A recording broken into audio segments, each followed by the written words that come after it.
দুনিয়াতে কেউ যদি কোনো মানুষের হক নষ্ট করে কিয়ামতে সবচাইতে নিঃস্ব হবে ওই ব্যক্তি।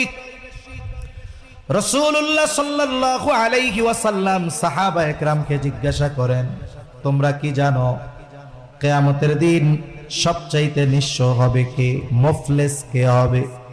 সাহাবায়ে কেরাম জবাব দিলেন, ইয়া রাসূলুল্লাহ, আল্লাহ এবং তার রাসূল ভালো জানে।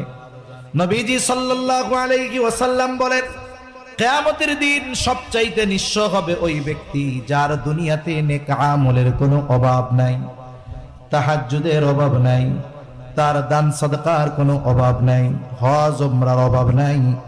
এত পরিমাণ আমল সে দুনিয়ায় করবে, কিয়ামতের দিন পাহাড় সম পরিমাণ নেক নিয়ে সে উঠবে। সে মনে করবে আজকে আমার জান্নাতে যাওয়া কে ঠেকায়। কিন্তু আফসোস, ওই ব্যক্তি দুনিয়ায় মানুষের হক নষ্ট করত।